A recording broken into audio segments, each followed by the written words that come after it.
So I see survivors have reduced.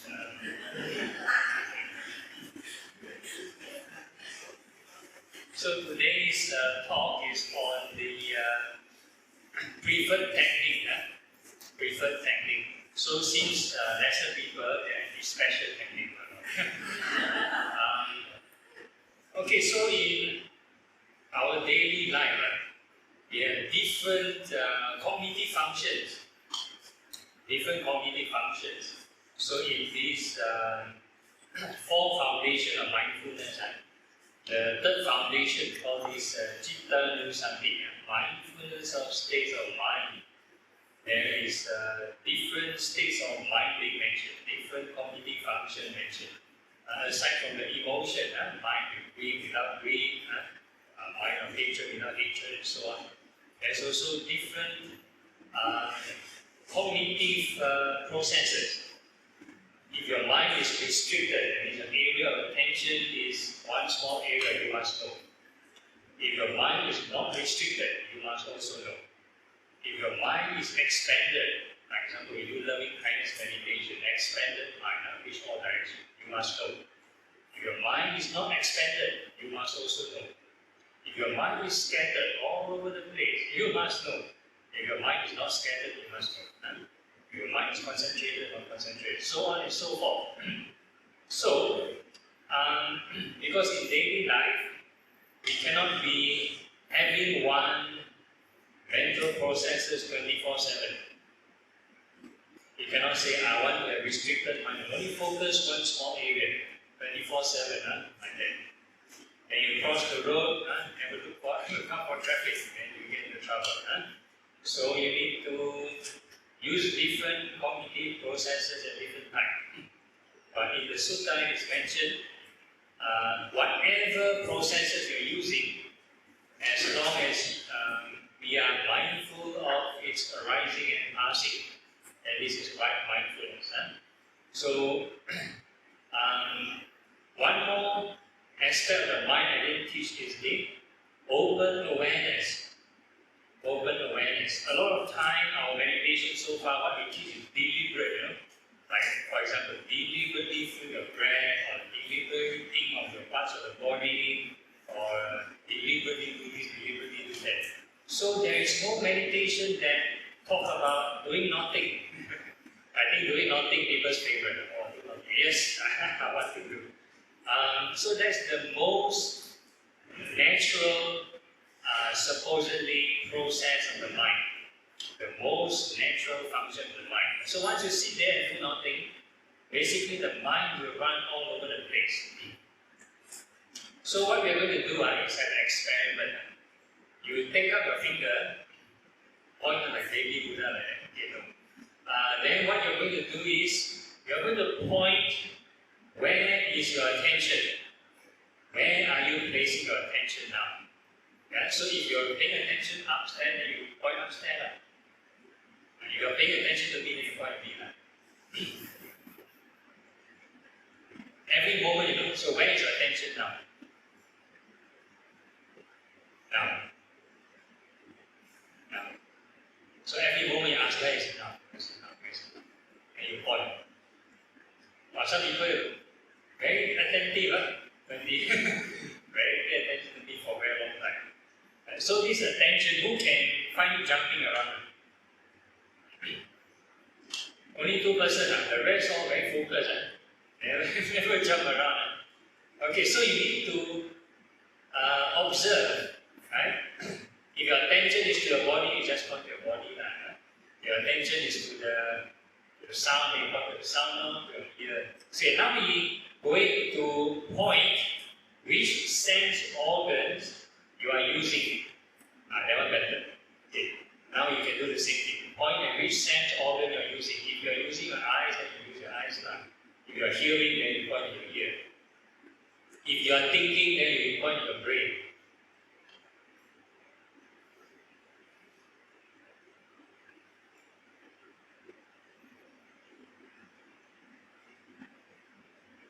Okay, some people are changing very good. Okay, you observe something.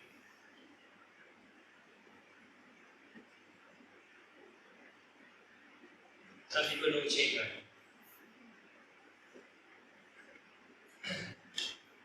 Okay, so for those who can observe some changes, very good. So this is the normal function of the mind, not because we have attention deficit disorder. So this is very normal. Okay, so Buddhism, we teach all mental formations are impermanent. They keep changing all the time. They keep rising and arising. Okay, so what we're going to do in this meditation exercise, we are basically going to freestyle. That means we do not restrict the mind, we do not focus anywhere in particular. We do not direct the mind. I want to hear something only. I want to see something. So we do not direct. No directing, no controlling. So basically let the mind freestyle. Whenever you want to run, this attention to run, let it run. But if you let it run alone, basically that's daydreaming. But what you need to do is observe how this attention arises, how it changes, how it passes away, how it arises, how it passes away, how it moves from one place to another place. So that's the exercise. Okay, and the idea is basically you are the GPS tracker. You are the GPS tracker, so you must know where is the mind every moment. So the whole idea is to eventually, even the mind is relaxed, you're supposedly not controlling, but you can also gather wisdom just by relaxing, observe the mind, also can learn something. So observing this mind, this attention itself has the five aggregates. There's form. Form is basically the four elements. If you place attention somewhere, or basically if you want to identify where's the location of your attention, you need to feel the four elements. There's something out of soul, there's some movement, so the movement is green element, any density there, and it's the earth element, and so on and so forth. So all these are the four elements at play. So once there's a four elements, and you have feeling, whether you like it, neutral, then you have perception, what do you call this? This is the fan, this is the wall, and so on and so forth. So that's perception. Then you have mental formation. Every time this thing arises, this thing jumps, this is called mental formation. And you jump to another thing, there's a new formation. Then the awareness, the attention, that is your consciousness. If you're aware, so basically there is like 1001 processes happening in our body all the time, but we only pay attention to where we want to pay attention. For example, how many of you are aware of your heart beating right from the start to the top? Nobody, right? But only when I mention heart beating, then you feel the heart beating. So that is your body consciousness. You have to pay attention. Doesn't mean that before you pay attention to your heart beating, your heart is not beating. Your heart is beating, but you never pay attention only. So there are 1001 things going on, just that we are not conscious of it. We are not aware of it. So we have to understand this consciousness, how to run around from one object to another. Okay, so basically,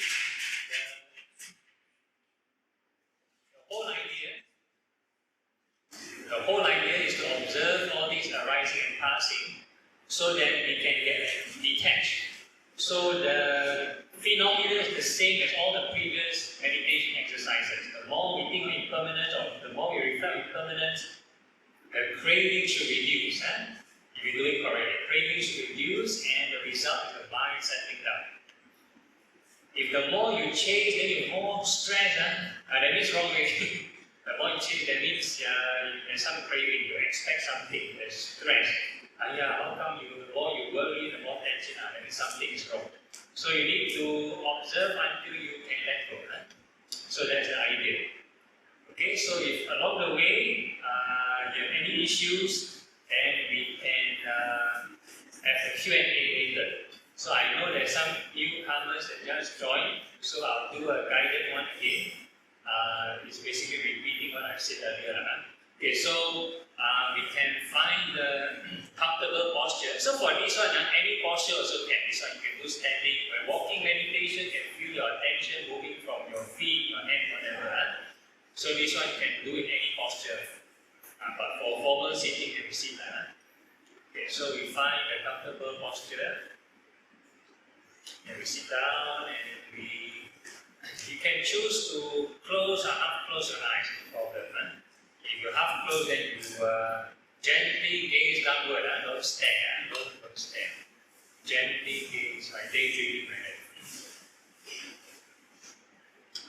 that. Okay, so now what we're going to do is observe this attention without controlling your mind, without directing, without pushing.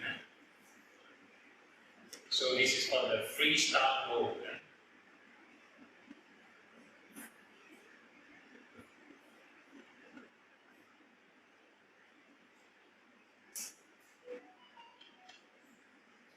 So normally in some Vipassana tradition, they call this seeing things as they are. That means you do not interfere, you do not see things, you do not control how you want it to be.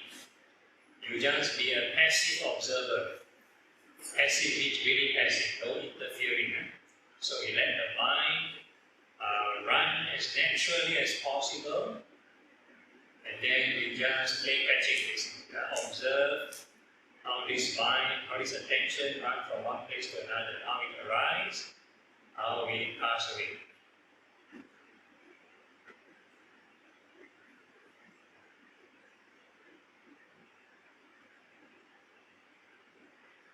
So there are 6 avenues which your mind can move around. Eye, ear, nose, tongue, body, and mind.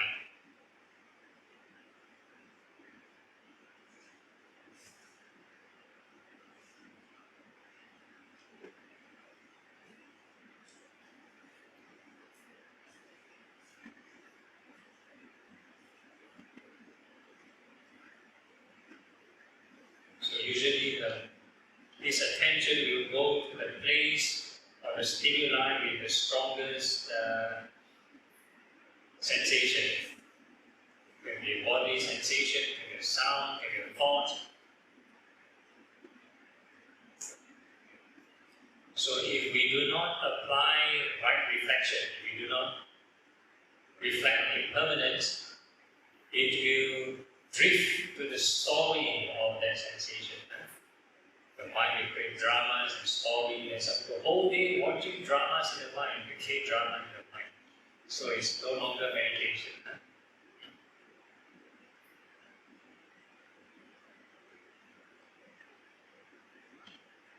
So the objective has to be very clear. You're investigating the nature of this mind, the nature of the 5 aggregates. How it arises, how it passes away.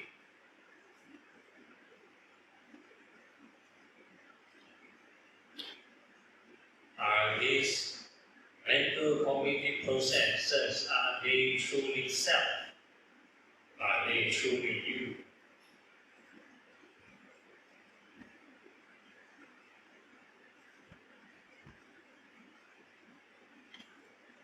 So we can go through one by one to locate your attention. We use the 4 elements, basically the 4 aggregate. That is to demarcate the location of your attention. Any movement is the breath element.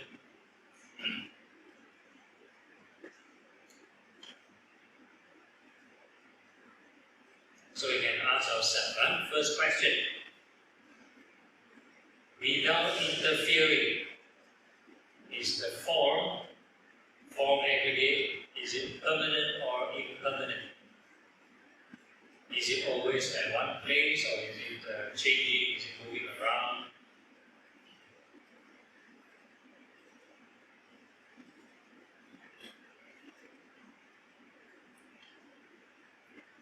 And the second question, is this form aggregate truly you? Is it truly self? If it is truly self, that means you should have total control over the form. The earth, fire, wind, water element. You can tell your key heat element can tell the temperature, I want to stay warm forever. I don't want to feel cold at all. Or if you feel warm, you can tell yourself, I want to feel cool, I don't want to feel warm at all. Don't need aircon.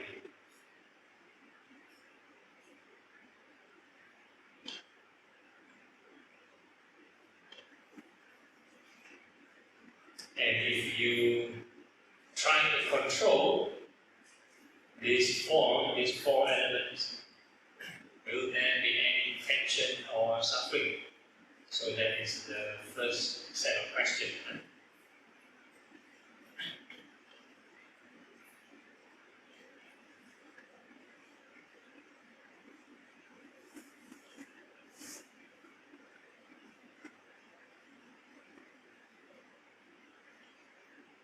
So this is basically your personal evidence and investigation. This one is not made up speculation or theory. So do not create anything. Everything is your own solid evidence.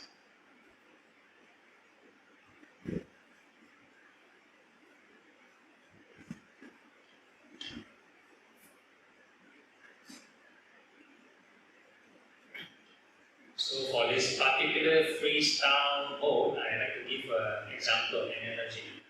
Like nowadays, this documentary film on the Animal Planet, animal documentary film, the idea is to be like a cameraman. We observe the animal from afar, and observe the mind from afar, without interfering. So however the animal move from one habitat to another, what they eat, how they play, this is by themselves, by nature.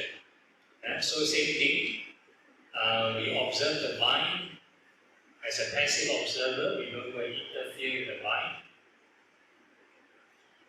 But nowadays, some reality TV, the TV host and the cameraman want to interfere with the animal.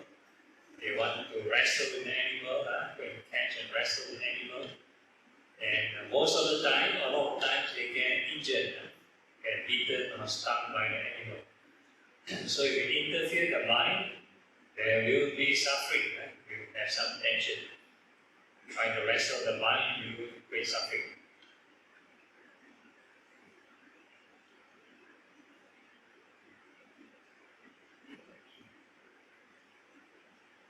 Okay, so for those who just joined in, we're letting the mind freestyle, no controlling, no restricting of the mind. We let the mind move around by itself, but we take note of how it arises and passes away.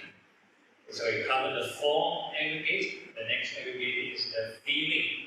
So wherever your attention is, together with the form, there's also feeling. The five aggregate is basically five in one. So you have feeling, you may like the sensation, you may dislike the sensation, or you find it neutral, pleasant, neutral, feelings. So you can observe, are the feelings always the same? Is it changing or is it always the same?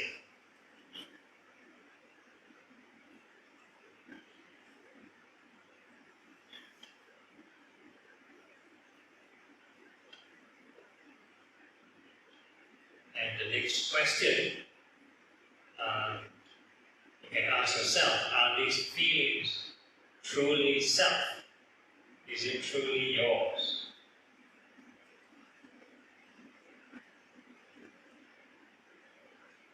If it is truly self, truly you, truly yours, that means you should have total control on the feelings. And that's what most people wish for. I want a pleasant feeling forever. I don't want to have pain, no pain at all, but just remove the pain. And if you try to struggle, try to control, will there be suffering, will there be stress?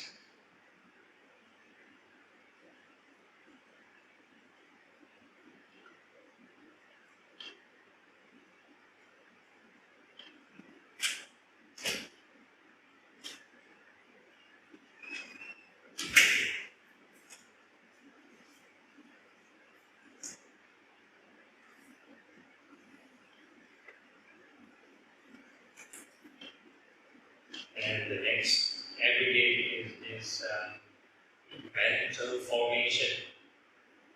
Sorry, perception. Third end is perception. So for perception, it's basically all the labels we give to the object.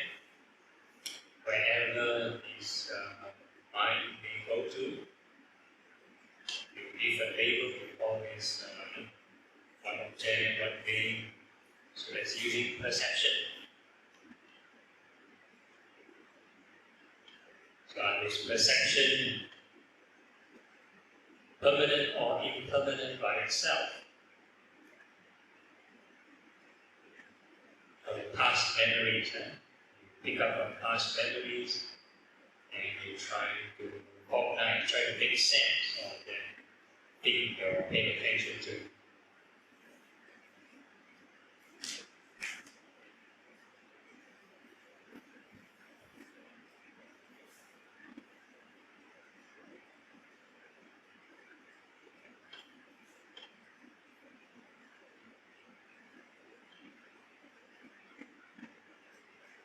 Is it the same label or different label all the time?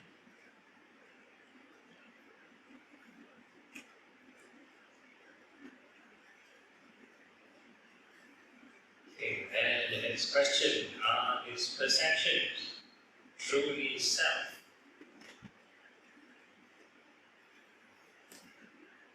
If you think that these perceptions are truly you or yours, then you should have total control over all your memory. You should remember every single detail.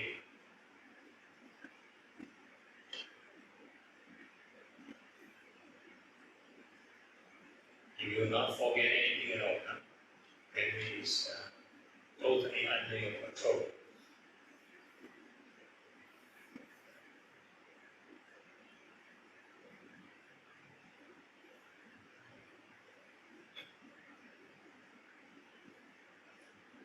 So for those who just joined, or just a reminder to the rest, we are doing this freestyle meditation, open awareness. So we are not controlling the mind, we are not fixing anywhere, we are not interfering, we are not directing. So it's basically let the mind function, the most natural function, and let it run around by itself.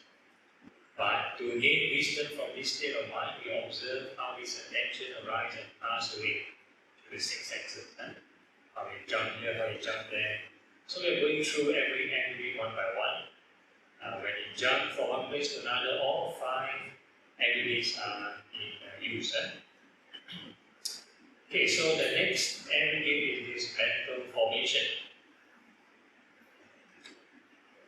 So the jumping from one place to another place, that is due to mental formation. And when you form something, then it appears. So in Chinese, it's called Sing. So there's something which translators call it volition. Very volatile, keep on moving.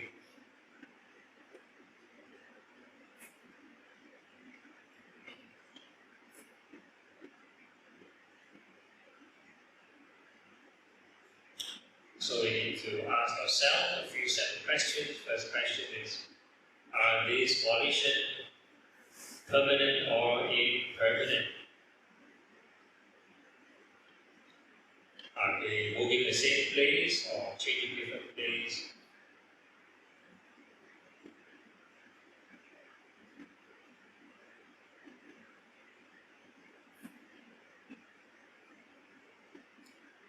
And second question, are these formations truly self?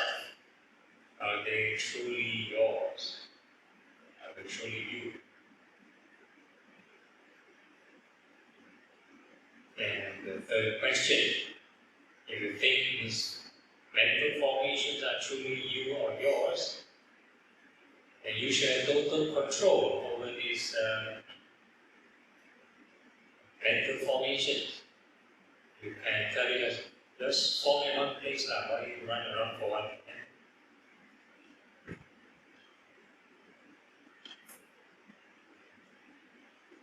So this is what most people like to do in samatha meditation. Right? They force the mind to be in one place. So if you control the mind versus not controlling, which one has more tension and stress?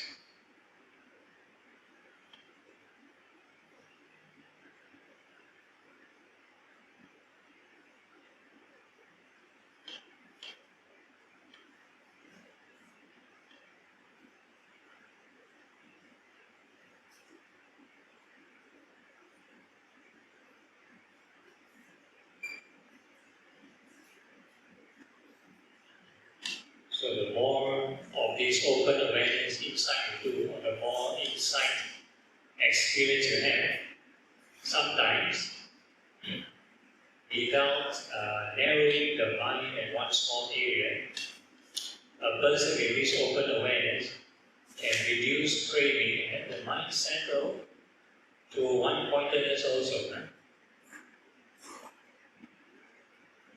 A very relaxed, non-tension way.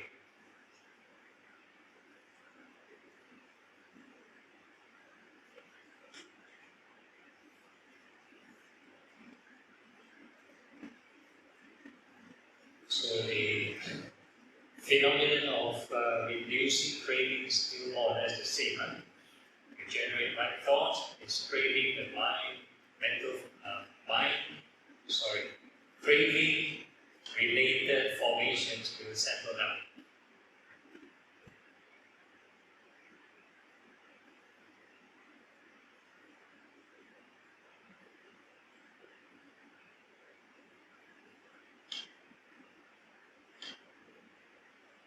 Okay, then the last aggregate is consciousness.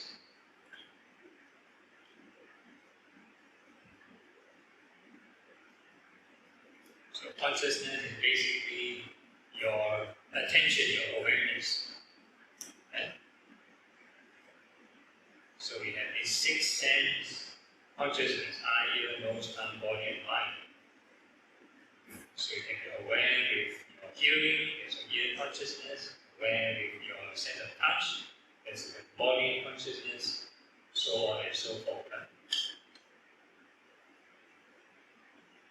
So is this awareness, is it permanent or impermanent?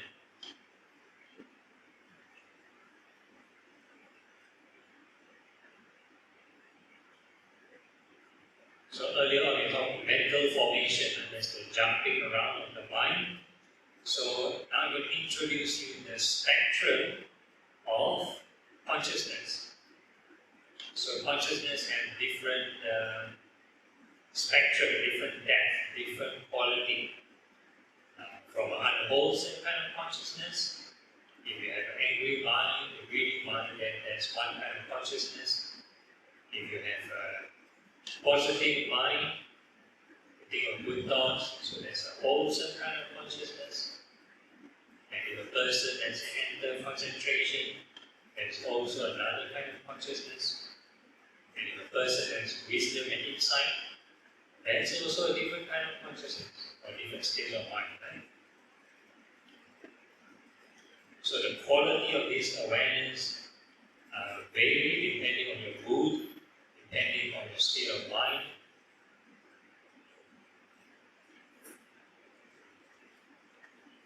And you can observe, is this consciousness the same when you reflect versus not reflecting?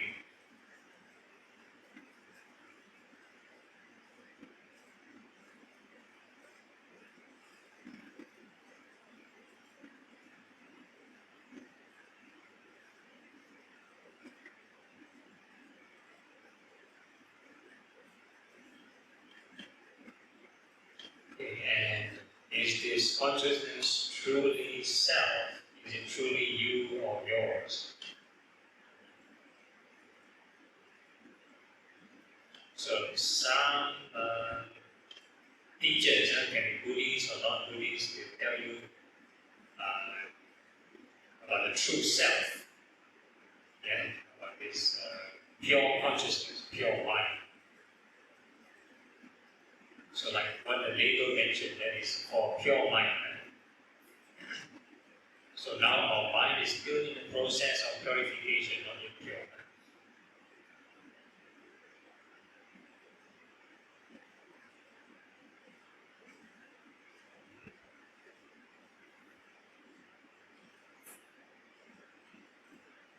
Okay, we ask ourselves, is this consciousness truly self, truly you?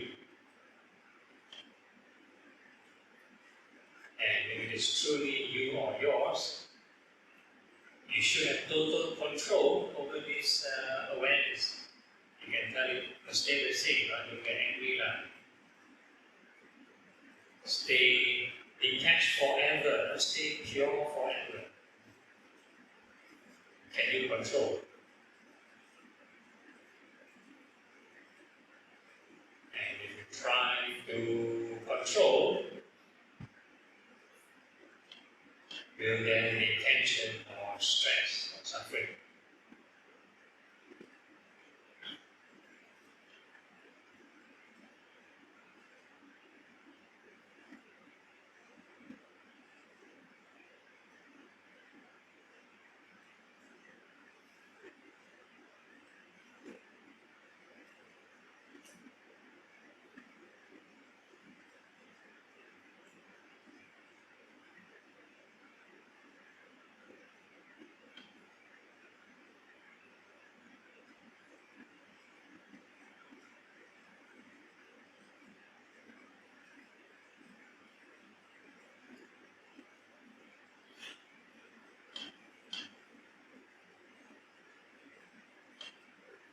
So you can do one aggregate at a time, or you can multitask, reflect on 5 aggregates or few aggregates. And you can do this in all postures, standing, sitting, walking, lying down, no problem. As long as we still have the 5 aggregates, no matter we are sitting or standing. It's not that once you open our eyes, no more aggregates. And then you burn already. Okay, so due to time constraint, I believe you all have this puja coming. So I'm going to formally conclude this session. But you still can be mindful. I'm not a concluder. Okay, forget about mindfulness. Right, so gently open your eyes. Now it's 9:10. Okay, until maybe 5 more minutes. It's 9:20. You all need to prepare. So any issues with this meditation, who totally don't understand? Can understand? Okay, who totally cannot find where's your attention? Or cannot find? Okay, I jump here and there, but at least you can feel it moving. Okay, then good enough. Yeah. Monkey mind, yeah, very normal monkey mind. Yeah. If your mind don't move, there is something is wrong with your mind. Okay, who else? Any issues? If not, I do the same 3 count. Okay, first count, no question. Okay, second count, no question. Third count, don't have. Okay, then you can do your own self-practice. So now is the Q&A session. Yeah, Q&A session until before lunchtime. So so it's open to the floor. Anybody has issues from this morning? Who can try applying during the puja? Nobody. Okay, alright. Because ultimately, whatever you learn in the retreat, if you do not try to bring to the field test, do not bring it to your daily life, then it's as good as, okay, I come for retreat, very quiet, and you go back home, back to square one, and you enjoy it, right? So it's like that. So it's about how much you can reintegrate whatever technique, whatever technology you discover, whatever new insights you discovered and apply in your daily life. So that is more important. If not, experience here stays here. Then you go back home, it's a different thing, and then it's wasted. Okay, yes, so we have anybody?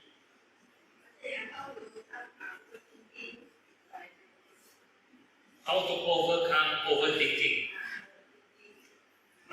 Okay, alright, so in meditation, we have this misconception. Meditation means must have no thinking. Actually not true. That's why in the Global Eightfold Path, we call it right thought, not no thought.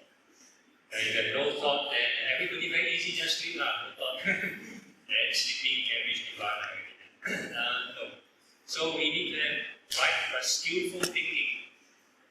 So we need to deliberately think, but deliberately think on the right kind of reflection.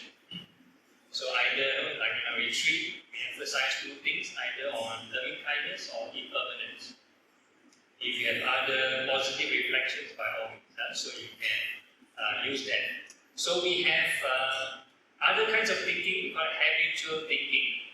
So habitual thinking can be good or bad. So these are like our theme against the stream is like the currents of the stream of craving. So it flows one direction, and we are actually going against the stream. We are going to reduce craving.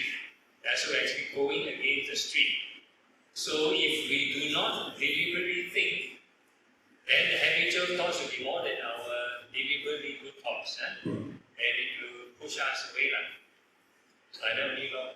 So every moment is actually a struggle. Every moment. I think I have a question. I'd like to know if there's any ways or good ways to tell a person to stop craving. Like this person loves good food, wants to go all the way to go and eat something good.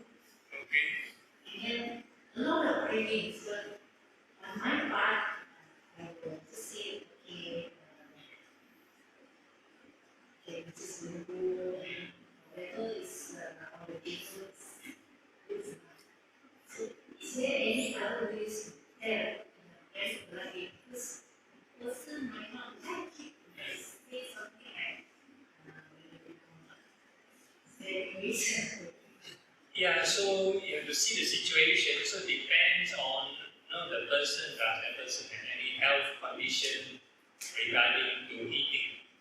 Right? Let's say the person do have health issues, then you can bring that up.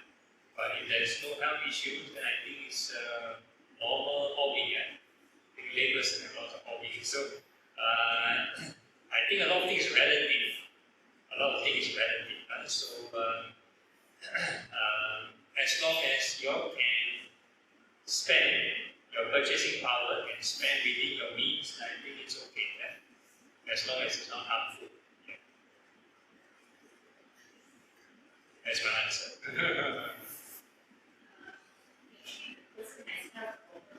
Okay. Yeah, so if a person has health issues, then it's good to remind the person health issues, and you can, if you know to cook something healthier, then you can encourage them with this healthy option. So this is my recommendation. Okay, how about others?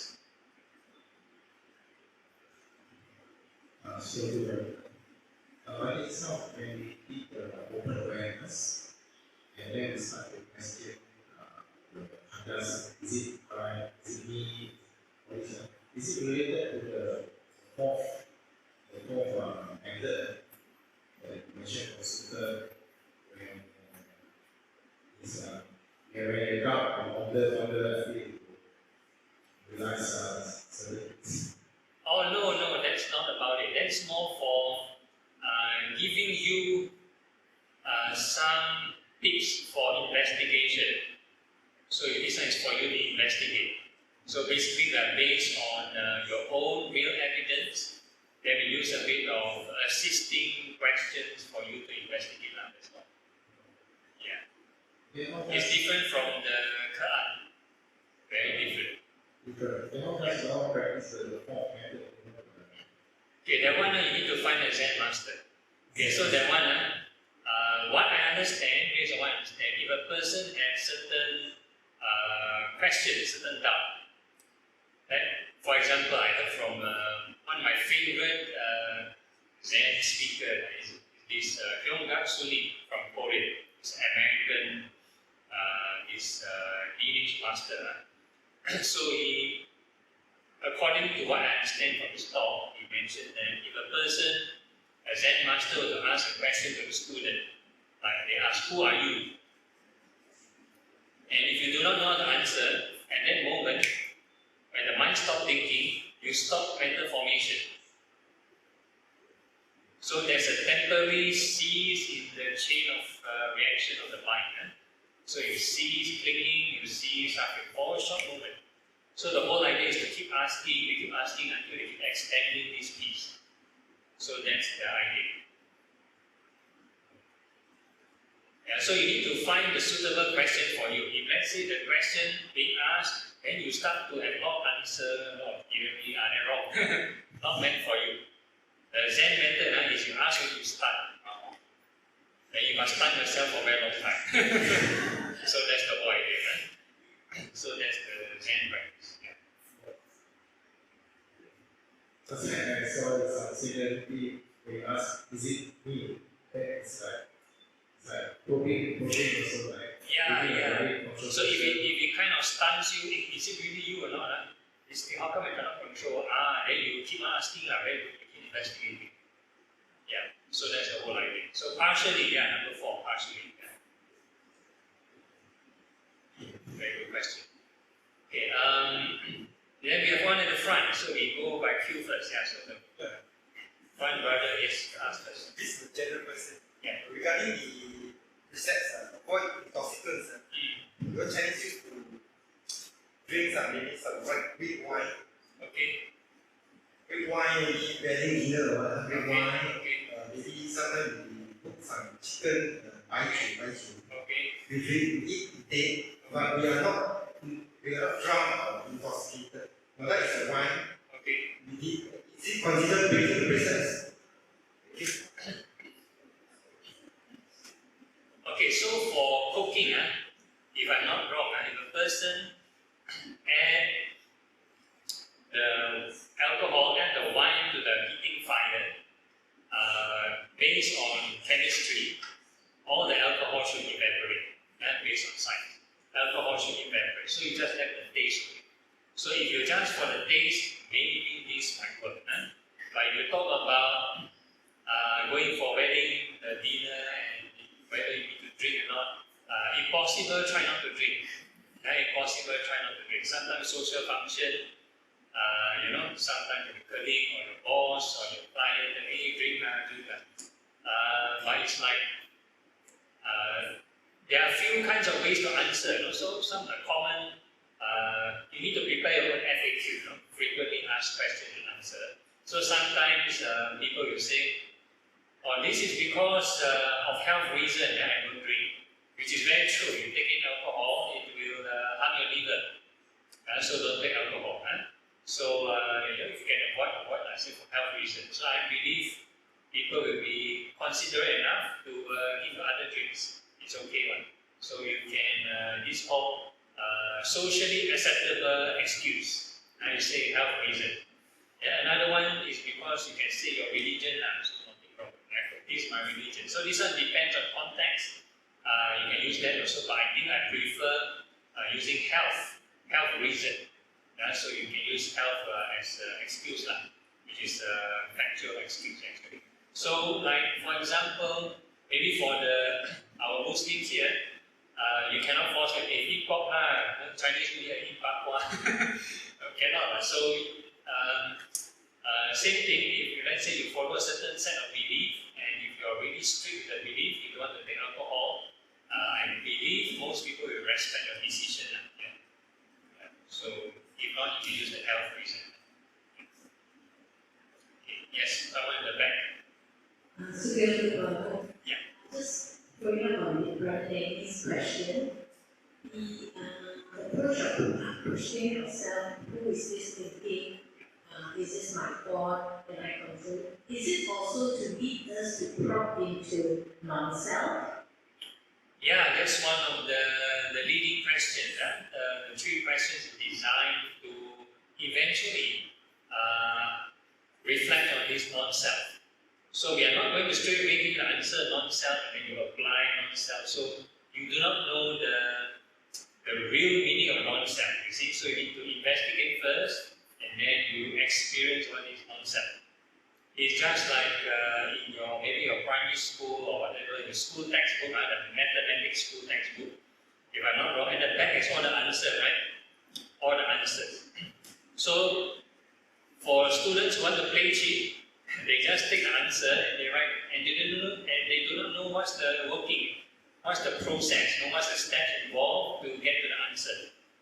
Right? So same thing. Buddhists nowadays we learn a lot of concepts, non-self, emptiness, and all of this cheap thing. Then we straight talk, hey, non-self, emptiness. But how to really experience it? So there is a process involved. There's certain reflection involved to eventually understand it. Yeah. So that's the whole idea. First, investigate. Impermanence is the most obvious evidence. So we always start off with impermanence. In fact, this right mindfulness, this Satipatthana Sutta, 4 foundation of mindfulness, only emphasize on impermanence. They don't talk until non-self and stuff like that. So you start off with impermanence first, then whatever conclusion you can derive, whatever other labels you want to use to derive, and that's the other business. So the main thing is use impermanence first. Yeah, okay. Right. Anyone else? Any issues? Like earlier on, you all do the chanting, the sing. So we always chant is 5 aggregates is empty, so this is the top-down approach. Enlightened, so-called enlightened being have a conversation, then they talk about emptiness. So imagine the newcomer, not enlightened, then straight about emptiness. Yeah, so it's a bit not synchronized, so a bit out of touch. So you need certain steps before you really understand this non-self or emptiness or whatever. Okay. Right? Anyone else? So same with, let's say, the Theravada, some Theravada chanting, they straight start off with, let's say, dependent origination. This Avijja Pachaya Sankara. They talk about ignorance first. Ignorance is the cause of this the chain of suffering. And later on, the other dependent origination view, reverse order, can tell if you end ignorance, then you end all this suffering.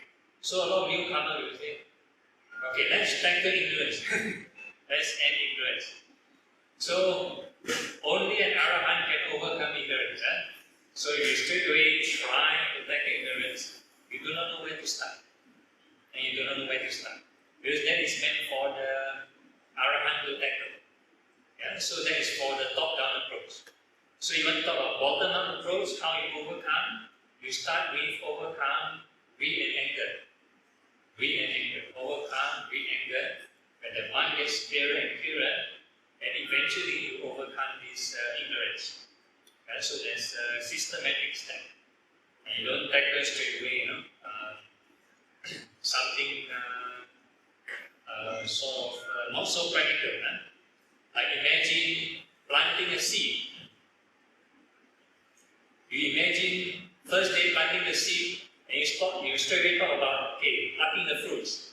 The tree hasn't grown yet. The plant hasn't grown yet. So there is steps involved. There are many causes and conditions before the plant grows into something and before there's fruit come out.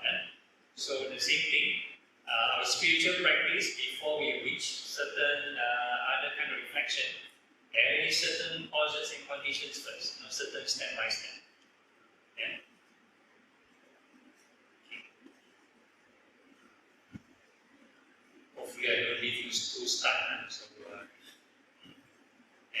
questions.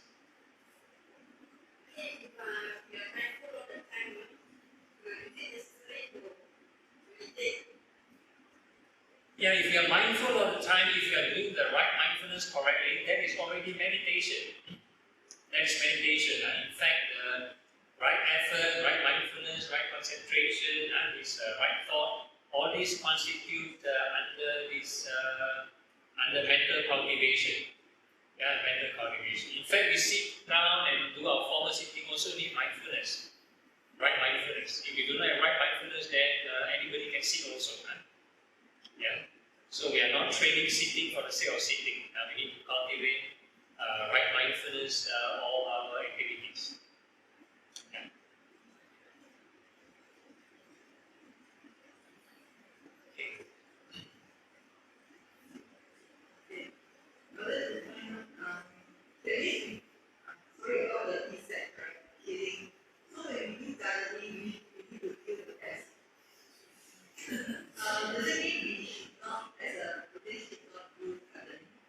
Okay, very good question. So this gardening will sort of more or less accidentally kill some insects, right? If you purposely, okay. Yeah, so if you observe precepts, we use the compassionate approach. There are alternative, more friendly means of let nature take its course. We don't directly, we don't kill the insects. We can chase them away, There are plants that sort of emit certain smell that scare away certain insects. And you need to research that. Certain plants will repel certain insects. So you need to get those kind of things, natural things to chase away those pests. So there are such needs also. So you can use them.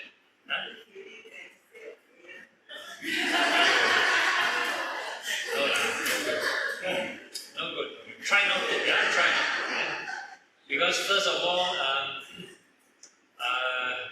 we believe there is a karma and rebirth. So those beings, if they reborn in some maybe unseen higher realm, then they tekan you back.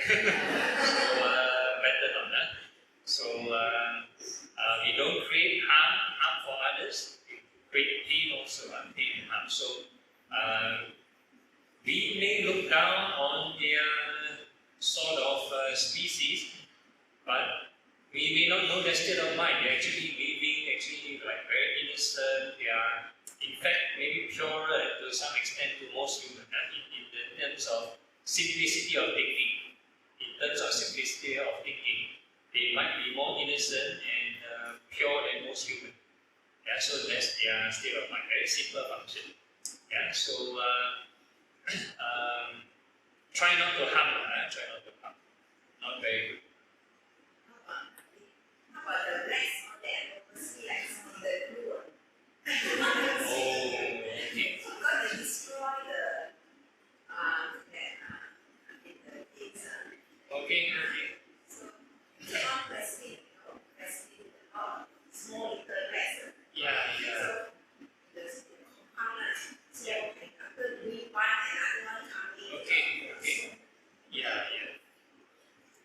So I'm not sure about Malaysia. In Singapore, I don't know about rats, but there are certain specialists that remove, I think, certain kind of pests, and they sort of reallocate them. So there are specialists that reallocate so-called insects or bees or whatever, and reallocate them to a more like a natural sort of habitat. Yeah? So in the way you're practicing the Chinese they call function and liberation of this life. So you don't directly kill them. You don't. You still keep your precepts, but in a way you let them in a sort of natural environment where they don't destroy human property. So you all need to research. I do not know about in Malaysia what avenues you have done. So good to have your research. But if you know to manually catch them, by all means, you have a rat cage or something, you catch them, you release them somewhere in nature, Okay, yeah, back. I got two questions. One, I don't really understand what is learning and listening. And the secondly, regarding on the healing, let's say I keep a pet, let's say one fish, you need to eat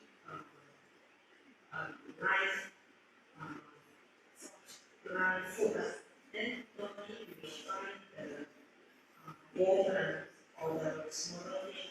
It's considered also an indirect healing. You need to speak louder for the second question. A bit soft. Oh, I mean, when we keep a pet like arowana fish, you need to eat live food like worm and also the small fish, and then you will go and buy and then feed it. So is this considered also a healing? Yeah, sort of in a way, yeah. So if there are other options, those non-living kind of food, then you can give also lah. Yeah, those kind of. Yeah, okay, then a bit tough. Meat diet. I see. So it's a bit hard, yeah. So we try, if possible, if you already adopted this fish, then no choice lah. But for those who haven't had any kind of pet yet, then do your research first, no? See what kind of food they need, and try to refrain from the killing part more. So for your case, no choice really lah. Yeah, so you need to dedicate marriage to the worms now. Yeah? Dedicate marriage to the worms. Or if you can give or sell the fish back to certain pet seller, then also can. If you want to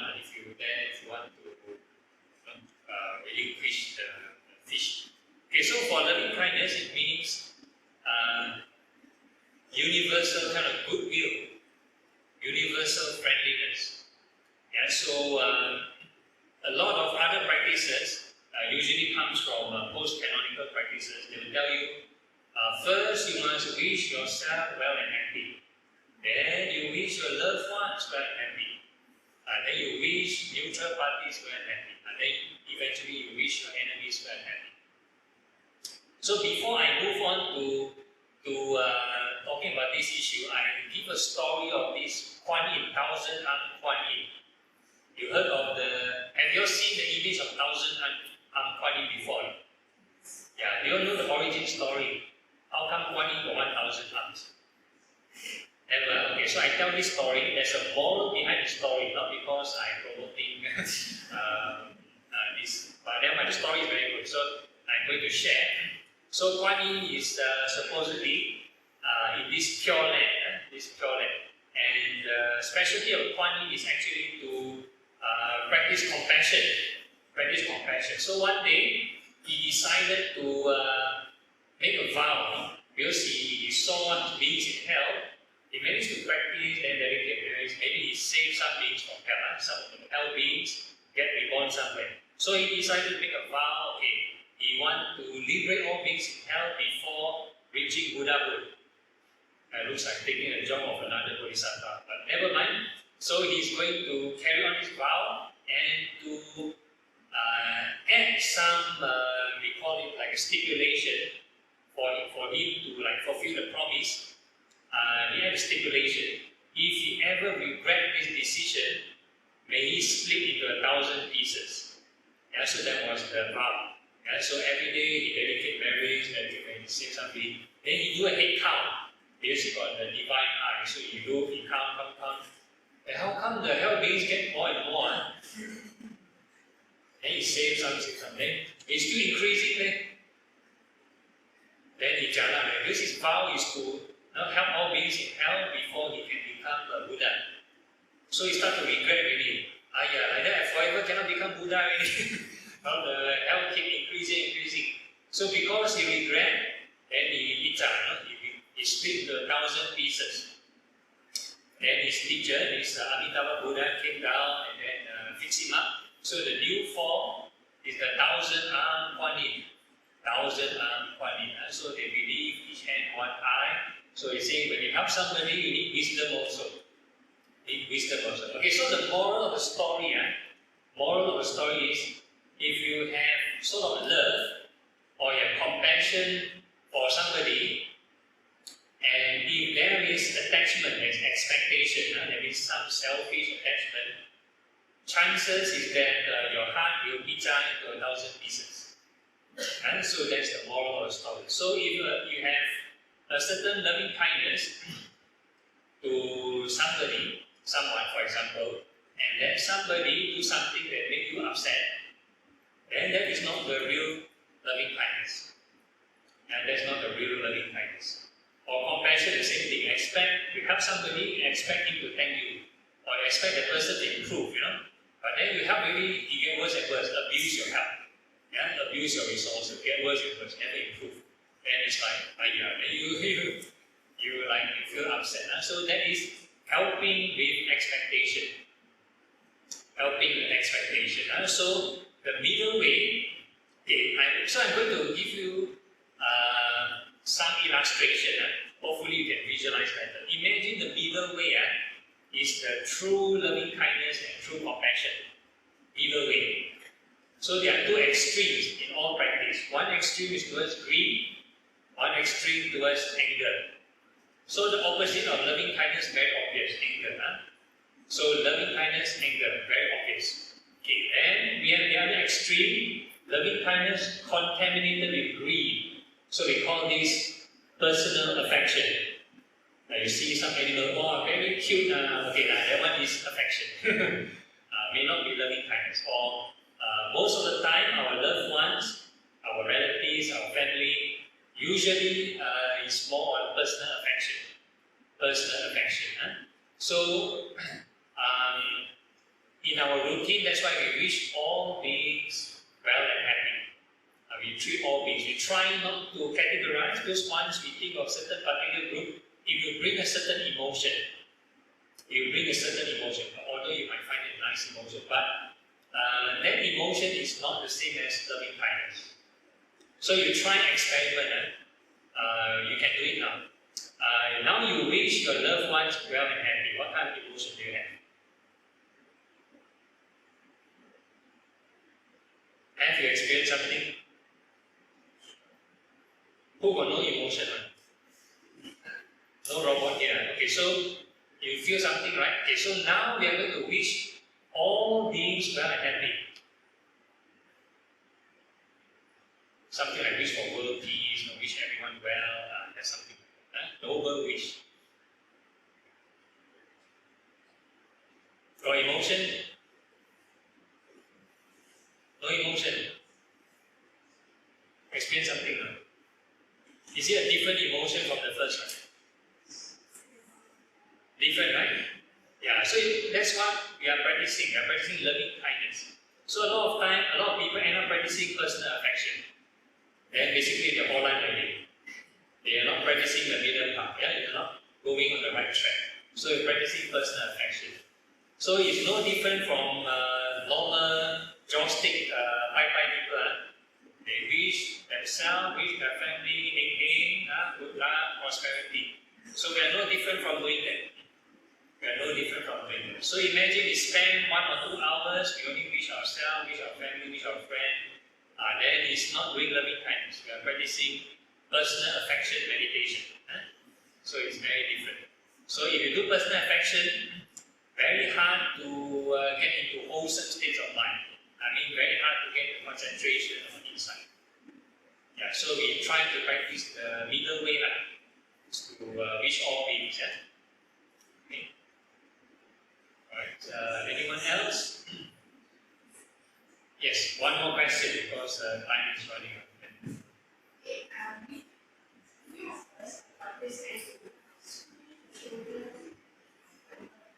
Okay.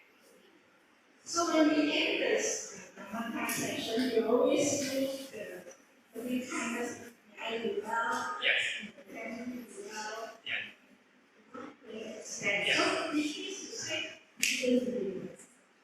not say we shouldn't do it. Maybe for children, you need some concept for them. So this may be meant for children. Yeah, so they do not understand what is the universal well-being and stuff like that. Maybe a bit hard for them to grasp. So for adults, maybe you all understand.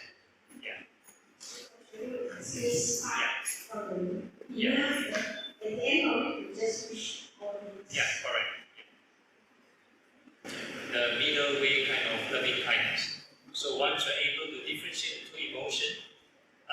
We spend more time actually with this universal loving kindness, boundless loving kindness. And so we try not to discriminate, because once we think of a certain group of people, definitely we have a certain emotion. If we think of somebody we do not like, definitely we have certain emotion. We cannot have the same emotion to everybody. Just like we call this interpersonal, we call it, you can call it a reptilian brain function. It's more like a survival thing. You do not behave to your family members the same way you behave to a stranger. You cannot like kiss your family member, then you start to kiss the stranger, then a bit weird, huh? And the way you behave to your boss, you cannot behave to your friend. Also, it's very different. So everybody, you need a different emotion so that you can differentiate the behavior. So it's very natural to have different emotion within a different person. Huh? So what we are doing is we try to stop this baggage. We stop this kind of temporary generalizing, and then we just wish all beings well and happy. And that is for the spiritual side. But in day-to-day life, you still need to have this differentiation. You still need to have this differentiation. This maybe we take self first, then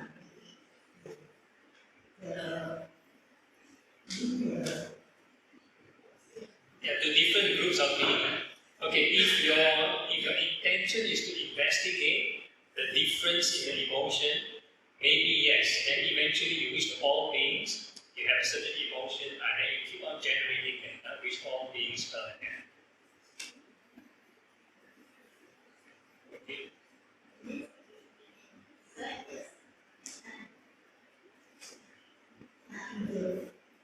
ourselves first, then the universal being, then the family. Yeah, if your intention is to know the difference, the different emotional states when you wish to different groups of beings, then you do it quickly, don't do too long. You wish, once you do too long, you wish your family members, you do too long, tendency you daydream, and this day, what kind of party you go to, this day you spend one time your family, go to holiday, you spend a lot of time in this definitely confirmed daydreaming. So you do it quickly, and you spend more time with wishing all beings well and happy.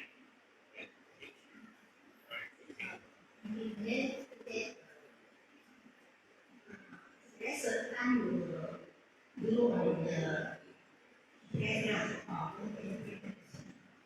Yeah, that is up to individual to adjust your preference and see whether you do shorter or longer after you can.